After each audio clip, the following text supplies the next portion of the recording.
ఇది time పట్టేస్తది. So, కొంచెం ఓపికగా ఉండండి. సారీ. సో, ఈ జర్నీ స్టార్ట్ అయింది. సడెన్‌గా ఒక నా ఫ్రెండ్ వెంకట్ కర్నాటి అని ఒక అబ్బాయి వచ్చి జస్ట్ ఒక ఐడియా త్రో చేశాడు. ఒక చెట్టుకి, మనిషికి మధ్య ఒక లవ్ స్టోరీ ఉంటే ఎలా ఉంటుంది అని. దాన్ని పట్టుకొని ఆ ఐడియాని నేను చర్న్ చేసి, ఆ అబ్బాయి వదిలేసి వెళ్ళిపోయాడు ఐడియా నా దగ్గర. నేను దాన్ని పట్టుకొని వేలాడుతూనే ఉన్నా. ఓ 1 ఇయర్ అయింది, 2 ఇయర్స్ అయింది. రాస్తూనే ఉన్నాను. అండ్ చాలా చోట్ల చెప్పాను. అందరు చాలా బాగుంది, చాలా బాగుంది అన్నారు. కానీ ఒక 15 ఏళ్ళ అమ్మాయి హీరో అంటే ఎవ్వరు ఒప్పుకోవట్లేదు. సరే దీన్ని ఏదో ఒకటి చేయాలని చెప్పి సింధుకి చెప్పాను కదా! సింధు విని కంట్లో నీళ్ళు పెట్టుకొని, "ఏంటి ఇంత బాగా రాసావు కదా! నేను ప్రొడ్యూస్ చేస్తా. నీ దగ్గర డబ్బులు ఎంతున్నాయంటే?" 5,000, 6,000 ఉంది దాని దగ్గర. ఈమె ఒక ప్రొడ్యూసర్, నేను డైరెక్టర్ అయినట్టే ఈ కథ అని నేను ఇంకా స్టార్ట్ చేశాను. సరే ఏం చేస్తుందో చూద్దామని. ఏం చేస్తుందో చూద్దామంటే, ఏదో అమెరికాలో ఎన్ఆర్ఐస్ ఏదో వెబ్సైట్ పెట్టారు, క్రౌడ్ ఫండింగ్ వెబ్సైట్. వాళ్ళకి కాల్ చేసి, ఇలా మా దగ్గర చాలా మంచి కథ ఉంది, మహానటి రైటర్ రాసింది, మీ అదృష్టం, మేము మిమ్మల్ని అప్రోచ్ అవుతున్నాం ఏంటంటే చెప్పి వాళ్ళ వెబ్సైట్లో పెట్టించింది. ఒక చిన్న వీడియో చేసి పెట్టాం. వాళ్ళు కూడా చాలా ఎక్సైట్ అయ్యారు. మేము క్రౌడ్ ఫండింగ్ చాలా సినిమాలకి సగం సగం వస్తుంది ఆర్ రాదు. వీళ్ళ దగ్గర ఉన్న చిక్ ఏంటంటే, ఫుల్ వస్తేనే మాకు ఇస్తారు, ఓ రూపాయి తక్కువ వచ్చినా మొత్తం తిరిగి వెళ్ళిపోతుంది ఎవరైతే పెట్టారో వాళ్ళకి. అయితే మేము 3 నెలలు చూసాము. చూస్తే మేము అనుకోలేదు. మేము అనుకున్న దానికంటే ఫాస్ట్‌గా వచ్చింది. సరే ఇప్పుడు మొదలు పెడదాము అంటే, మేము వాళ్ళ దగ్గర ఒక క్రౌడ్ ఫండింగ్ కాబట్టి చిన్న బడ్జెట్ అయితే తొందరగా వస్తుందని ఒక చిన్న బడ్జెట్ చెప్పి వాళ్ళు క్రౌడ్ ఫండింగ్ రైజ్ చేసాం. సింధు ఆఫీస్ ఏం చేద్దామంటే, మన ఇల్లు ఉందిగా అనింది. సో వాళ్ళ ఇంట్లో నా ఆఫీసు, మా ఇంట్లో వర్క్షాప్స్. సో ఆ టైంలో ఇంకా నేను మొదలుపెట్టాను. గాంధీ ఇప్పుడు ఈ అమ్మాయి క్యారెక్టర్ మీద మొత్తం సినిమా తీసుకెళ్ళి ఆమె భుజాల మీద పెట్టాలి. ఇలా నాకెవరు దొరుకుతారు? ఓకే. రాయడం వరకు బానే ఉంది. సో వెతుకుతున్నాము. చాలా స్కూల్స్ వెతికాము. చాలామంది అమ్మాయిలని కలిసాము. కథ చెప్తున్నాను. ఇలా గుండు కొట్టుకోవాలనంగానే జంప్ అందరూ. ఒక్కరు కూడా ముందుకు రాలేదు. ఒక 500, 600 మెంబర్స్ అమ్మాయిలని కలిస్తే, అందులో నాకు చాలా నచ్చిన వాళ్ళు ఒక 10, 15 మంది ఉంటే, ఒక్కరు కూడా ఒప్పుకోలేదు. I don't no, for some reason ఆ ఏజ్ గ్రూపో లేకపోతే కాన్షియసో, పేరెంట్స్ కూడా సినిమా కోసం గుండు కొట్టుకుంటావా అని చెప్పడం. అండ్ దెన్ ఒకరోజు ఒక ప్రివ్యూకి వెళ్ళాం నేను, సింధు సుకుమార్ గారికి సార్ దగ్గర వర్క్ చేసింది కాబట్టి, ఆ ప్రివ్యూకి సార్ సుకృతిని తీసుకొని వచ్చారు. అండ్ సార్ని కలిసేసి వచ్చి, "నువ్వు సుకృతిని చూసావా? అచ్చు గాంధీకి మనం అనుకున్నట్టే ఉంది." నేను అసలు తిరిగి కూడా చూడలేదు. నేను ఓకే చూస్తాలే అని చెప్పి ఎందుకంటే మాదో చిన్న సినిమా, ఓ ఊళ్ళో ఏదో షూట్ చేస్తున్నాము, ఎందుకు చేస్తారు అని నేను అసలు ఫుల్ కాన్ఫిడెంట్గా అవ్వదు అనేసి ఇంటికి వెళ్ళిపోయాక సుకృతి ఫోటోలు పంపించింది నాకు. చూసి, అచ్చు గాంధీలాగా ఉంది సింధు, ఎలా ఎలా తీసుకొద్దాం ఇప్పుడు తిని అంటే, ఆగు మెసేజ్ చేసి చూద్దామని రాత్రి 12:30కి ఇద్దరు పెద్ద చర్చ పెట్టుకొని సార్తో ఏం మాట్లాడాలి, ఎలా చెప్పాలి అని మొత్తం చర్చించుకొని, సరే డైరెక్ట్గా అడిగేస్తా అని చెప్పి 12:30కి సార్కి మెసేజ్ చేసింది. సార్ మీకు కథ చెప్పాలి ఫర్ సుకృతి అనగానే, సార్ వాట్ అని ఒక మెసేజ్ పెట్టారు. సార్‌కి అర్థం కాలే. అసలు వీళ్ళు ఎప్పుడు చూసారు? ఏం చూసారు? వీళ్ళకి ఈ ఐడియా ఎందుకొచ్చింది? సరే అని ఓ 2 రోజుల్లో లక్కీగా ఆ రోజు మేము మెసేజ్ చేయకపోతే సార్ ఆ నెక్స్ట్ డేనో సార్ షూట్‌కి వెళ్ళిపోయేవారు. లక్కీగా సూపర్ టైమింగ్ అసలు. ఆ నెక్స్ట్ డే సార్ కథ విన్నారు. కథ నేను చెప్తున్నాను. క్లైమాక్స్‌లో సార్ ఫుల్ ఎమోషనల్‌గా వింటున్నారు. సింధు ఎమోషనల్‌గా వింటుంది. మొత్తం విన్నాక సార్, నేను ఇంకా టెన్షన్ పడుతున్నాను ఏమంటారు ఏంటి అని. చాలా బాగుంది, తను చేస్తే చాలా బాగుంటుంది. కానీ గుండు కొట్టుకుంటుందో అడుగుదాం సార్, ముందే మాట్లాడేది నాకంటే ముందు సార్ అంటున్నారు, గుండు కొట్టుకుంటుందా చూద్దాం.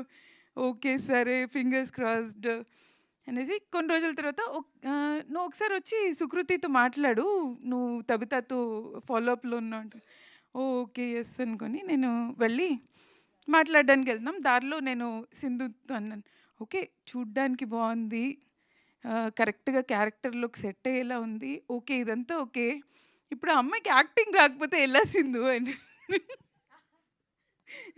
అప్పుడు మాత్రం నేను చెప్పాను, "నువ్వే చెప్పు, ఇండియాలోనే అందరికంటే పెద్ద డైరెక్టర్‌తో నువ్వు నాకు పేజీలు పెట్టకు.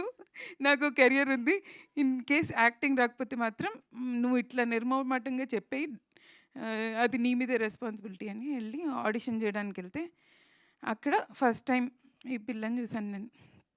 వచ్చింది. మా సినిమా అంతా తెలంగాణలో. నేను ఆంధ్ర యాక్సెంట్ మాట్లాడుతుంది అనుకుంటే, తెలంగాణ యాక్సెంట్ మాట్లాడుతుంది. చూస్తే ఓహ్! తబితా గారు కూడా అలాగే మాట్లాడుతున్నారు. ఓహ్! ఓకే. ఒక ప్రాబ్లమ్ సాల్వ్డ్ అనుకున్నాను.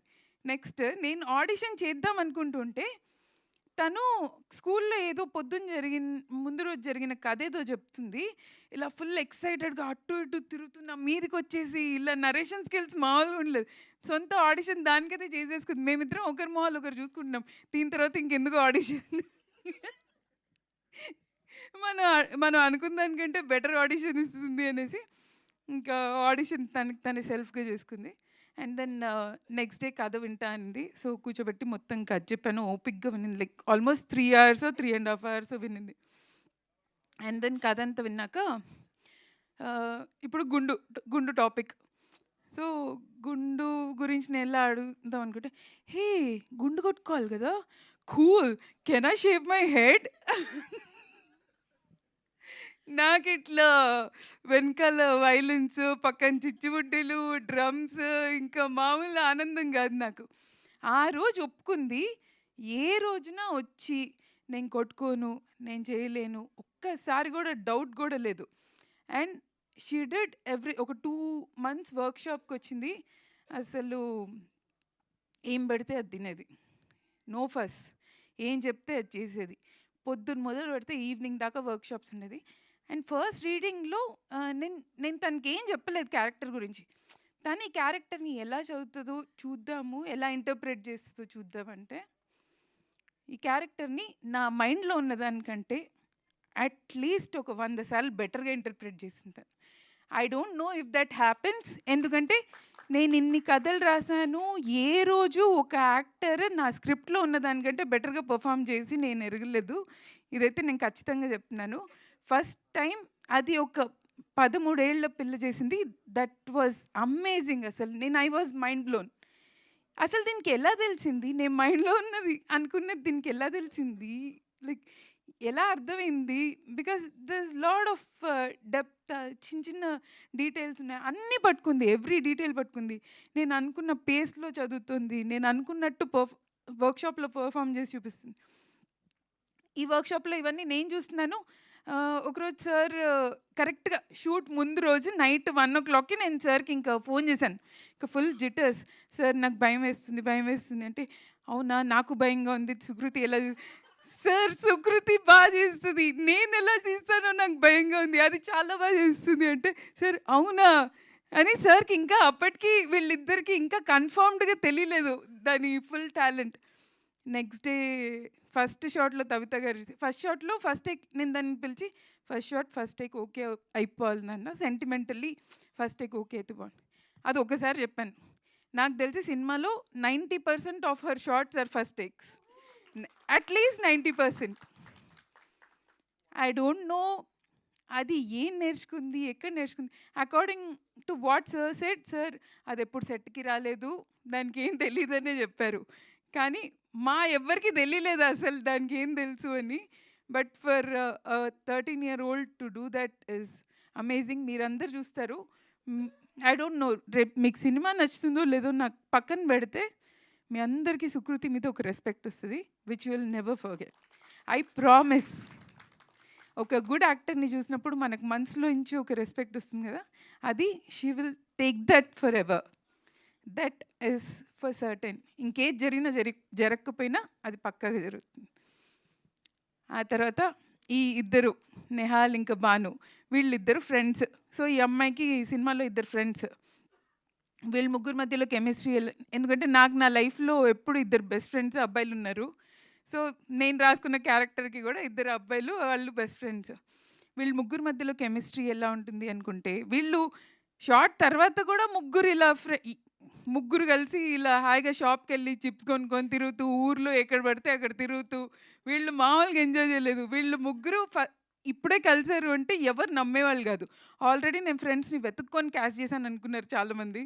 సో దట్ వాజ్ అది ఇంకో అదృష్టం. సో నాకిలా అదృష్టాల మీద అదృష్టాలు జరిగాయి ఈ సినిమాతో. నెక్స్ట్ తబిత గారు. బేసిక్‌లీ మా బడ్జెట్ చాలా చిన్నది. సార్ ఏమో మమ్మల్ని ఒక్కరోజు కూడా డబ్బులున్నాయా, క్యారవాన్ ఉందా, ఏ హోటల్‌లో కూడా ఏమీ అడగలేదు. ధైర్యంగా ఇలా వైఫ్‌ని, కూతుర్ని పంపించారు. నేనేదో పల్లెటూరులో షూట్ చేస్తున్నాను. నేను మామూలుగా రెక్కీకి చాలా రోజులు ఆ ఊర్లో టైమ్ స్పెండ్ చేశాను. నేను రెక్కీకి ఎవరి ఇంట్లో పడితే వాళ్ళ ఇంట్లోకి దూరి టీ తాగేదాన్ని, వాళ్ళతో ముచ్చట్లు పెట్టేదాన్ని. ఈవిడొచ్చాక ఈవిడ కూడా నాతో కలిసి ఎవరింట్లో పడితే వాళ్ళ ఇంట్లోకి దూరి టీ తాగి ఇద్దరం కలిసి ఆ ఊర్లో మా ఇష్టం ఎక్కడ పడితే అక్కడ తింటాము. సో ఇలా సరదాగా ఉండేది. ఒక కథ చెప్పాలి. ఒకరోజు వర్షం పడుతుంది, సెట్లో చినుకులు పడుతున్నాయి. అందరూ యాక్టర్స్కి గొడుగులు పెడుతున్నారు అంతే. సడన్గా నేను మానిటర్ ముందు కూర్చున్నాను, నా నెత్తి మీద గొడుగుంది. నాకెవరు గొడుగు పెట్టారని వెనక్కి తిరిగి చూస్తే ఈవిడ గొడుగు పట్టుకుని నా వెనకాల నిల్చుంది. నేను ప్లీజ్ సవిత గారు నా పరువు తీకండి, ఎవరైనా చూస్తే ఈ డైరెక్టర్ చూడు ఎంత పొగరు, సుకుమార్ గారి వైఫ్తో గొడుగు పట్టించుకొని నిల్చుంది అనుకుంటారని. సో దట్ అక్కడి నుంచి షీ స్టోల్ మై హార్ట్. ఆ రోజు నాకు అనిపించింది like not just a beautiful mother, you're a wonderful friend. And every year నాకు తప్పకుండా ఇంత పెద్ద జాడి ఆవకాయ వస్తుంది, ప్రతి పండగకి కాల్ వస్తుంది, ప్రతి like I don't have parents. So ఈ సినిమాతో నాకు మెయిన్గా ఏం దొరికిందంటే the family I lost I found with that.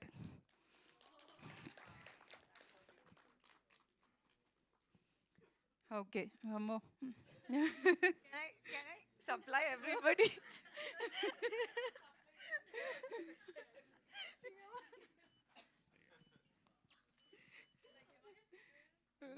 Okay okay. So and మా సింధు ప్రొడ్యూసర్ మేమందరం ఫిక్స్ అయ్యి నమ్మి తన్ని దూకాము రంగంలోకి. సార్ ఏమో కూతురునిచ్చి పంపించారు. అక్కడ ఊళ్ళో ఏమీ లేదు, ఉన్న ఒక్క హోటల్లో వీళ్ళు ఉన్నారు.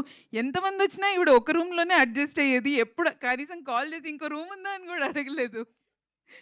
సో అసలు మాకు అర్థం కాలేదు, ఏంటి వీళ్ళు నిజంగానేనా లేకపోతే okay. So it was like family. అసలు నేను మాటల్లో చెప్పలేను. ద హోల్ థింగ్ మేము ఇమాజిన్ చేసుకున్న దానికి అక్కడ జరిగిన దానికి అసలు పొంతనే లేదు. ఆ తర్వాత మా సింధుకి ప్రొడక్షన్ టీం లేదు. సో ఓన్లీ నాకు డైరెక్షన్ డిపార్ట్మెంట్ ఉంది. సో పేమెంట్ చేయాలన్నా వాళ్ళే, సింగ్ సౌండ్కి సౌండ్ కంట్రోల్ చేయాలన్నా వాళ్ళే. వాళ్ళు ఎంతమంది అంటే ముగ్గురు. ప్రతి పని వాళ్ళే చేయాలి. అసలు వాళ్ళు నన్ను మామూలుగా తిట్టుకొని ఉండరు సెట్ మీద. So thanks Uday, Abhi, Ramya and Durga and Siddhu, ఇద్దరు my interns, and direct coach Naveen. పిల్లలందరికీ తను చాలా ఇష్టం. సో నవీన్ని పంపించేదాన్ని నేను, పిల్లల్ని నువ్వే హ్యాండిల్ చేయి, వాళ్ళు ఎక్కడున్నా వాళ్ళ వెంటబడి తిరిగి పరిగెట్టి డైలాగులు నేర్పించాడు. So Naveen, thank you so much. You're not here today but I'm really thankful. And ఇద్దరు హరీలు ఉన్నారు ఈ సినిమాలో. ఒకరు హాల్ లేపేశాడు. సో నా మ్యూజిక్ డైరెక్టర్ రీ అండ్ నా editor Hari. These two are the biggest support నాకు పోస్ట్ ప్రొడక్షన్లో. నేను చేసిన తప్పులన్నీ కవర్ చేశారు పకడ్బందీగా. సో థ్యాంక్ యూ రీ, థ్యాంక్స్ హరి. అండ్ చక్రపాణి గారు సినిమాలో గాంధీ తర్వాత మోస్ట్ ఇంపార్టెంట్ రోల్ తాత రోల్. అండ్ తాతకి వి ఆల్వేస్ వాంటెడ్ మీలాంటి ఒక pure hearted soul, and I'm lucky we found you. And Lavanya and Raghu who played Sukriti's parents, మీ ఇద్దరికి కూడా like thank you so much. You both did a beautiful job. Raghu క్లైమాక్స్లో ఒక సీన్తో అందరినీ ఏడిపిస్తాడు, విచ్ ఐ గ్యారంటీ. అండ్ ఇదంతా జరిగాక ఇంత చిన్నదా పెద్దదా నాకు తెలియదు, మంచిదా. అండ్ దెన్ సినిమా అయిపోయింది.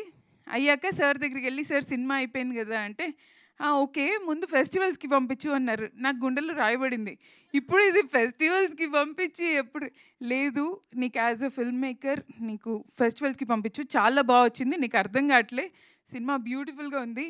నేను నమ్మలేదు సార్ని. తర్వాత ఫెస్టివల్స్‌కి పంపిస్తే ఎక్కడ పంపించినా బెస్ట్ ఫిల్మ్ వచ్చేది. నేను అరే! ఈయనకెలా తెలుసు? So, thank you sir. నేను స్టార్టింగ్‌లో అనుకున్నాను, ఇదెందుకు నేను వెయిట్ చేయాలి, ఫెస్టివల్స్‌కి ఎందుకు పంపించాలని. కానీ the respect you got me. Belarus అని ఒక కంట్రీలో నవంబర్‌లో స్క్రీన్ అయింది. It's a Russian country. So, అక్కడ అందరు Russian speaking audience. So, movie స్క్రీనింగ్‌కి ఒక 60-70 మెంబర్స్ వచ్చుంటారు.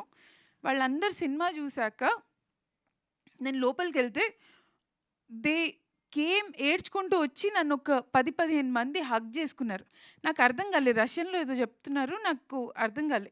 తర్వాత నా ట్రాన్స్‌లేటర్‌ని అడిగితే షీ టోల్డ్ మీ, మేము వార్ చూస్తున్నాం. మా రిలేటివ్స్ రష్యాలో ఉన్నారు, యుక్రెయిన్‌లో ఉన్నారు. ఆ వార్ మధ్యలో మేము చాలా రోజులుగా మేము ఇలా ఇరుక్కుపోయినట్టుంది మాకు. ఒక చిన్న పిల్ల నాన్ వయలెన్స్‌ని సపోర్ట్ చేస్తూ ఇంత పెద్ద ఫైట్ చేసింది. అది చూసి మాకసలు ఏడుపొచ్చింది. Thank you so much for bringing us this film అని చెప్పి. ఇట్ వాస్ సో అంటే యాజ్ ఎ ఫిల్మ్ మేకర్ నాకు ఇంకా అంతకంటే ఏం ఆనందం ఉంటుందో నాకు తెలీదు. అంటే your film reaching audience who actually need your film is the biggest gift that you can get. అది నాకు అసలు మాటల్లో చెప్పలేని ఎక్స్పీరియన్స్. 42 కంట్రీస్ నుంచి ఆ ఫెస్టివల్‌కి రిప్రజెంటేషన్ వచ్చింది.